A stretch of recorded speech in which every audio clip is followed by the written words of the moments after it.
Ay nako, para sa'yo 'to, banat bay na bayot. Mahiya ka, -3 si PBBM, 'di ka na nahiya. Dapat nag-survey ka sa iba't ibang ano, sa iba't ibang, lugar sa Pilipinas. Hindi yung ang pinapa-survey niyo lang yung mga bayaran niyo. Bakit, nakakasiguro ka ba na mas marami ang sumusuporta sa Baliw na Inday kaysa kay BBM na matino? Ay naku, ang kapal ng mga mukha niyo, mga DDS na bobo. Lalo na ikaw, banat bay, 'di ba? Paturtur ka lang, 'di ba? Bayaran ka rin. Sabi nga ni Nino Barsaga, isa kang bayaran. Putang ina mo ka. Banat ba yung kapal ng mukha mo? Gago ka. Balimbing ka pa. Hudas ka. Kara-kara ka. Putang ina mo ka. O, kininam. Baunin naman ang piga-piga ni Malkaya Bayot. Saan ka kumuha ng lakas ng loob mo para sabihin mo, ha? Ang ganyan, ha? Kay PBBM.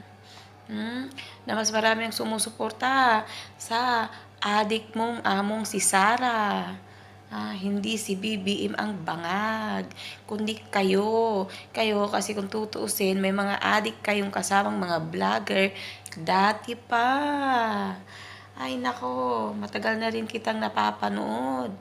Kaya alam na alam kong ikaw, gago ka, putang na mo kang bayot pa kang bobo ka, nakarakara ka, hayop ka, ha? Akala mo hindi ko alam na kung saan ang may mabango nandoon ka, putang ina mo ka. Kagaya ngayon, 'di ba? Ha? Hinihimod-himod mo ang puwet ng mga Duterte. Gago ka, putang ina mo ka, 'di ba? Okay ni naman, sarap tusukin ng mga mata mo yan, sarap dukutin ng mata mo yan na malalaki. Diyos ko, ang sarap mong isalpak yung pagmumukha mo sa putang ng tae. Kasi mukha mo na nga, mukhang kipay, mukha pang tae. Gago 'to, bango. Ay naku, ewan ko ano lang magandang gawin sa'yo, bayot bay. Ang sarap mong ipaghampas, ipaghampas, ipaghampas sa tae ng bakang putang na mukha eh. Ano ba si Sarah? Sino si Sarah? Hindi naman kilala yang Sarah mo. Gago ka. Kung wala ang Marcos, wala ang Duterte. Tarantado kang putang na mukha. Ang kapal ng mukha mo. Saan ka kumuha ng lakas mo? Hmm? Mga sinusuportan mo, mga magnanakaw na kagaya mo, gago, bayaran, putang na mukha.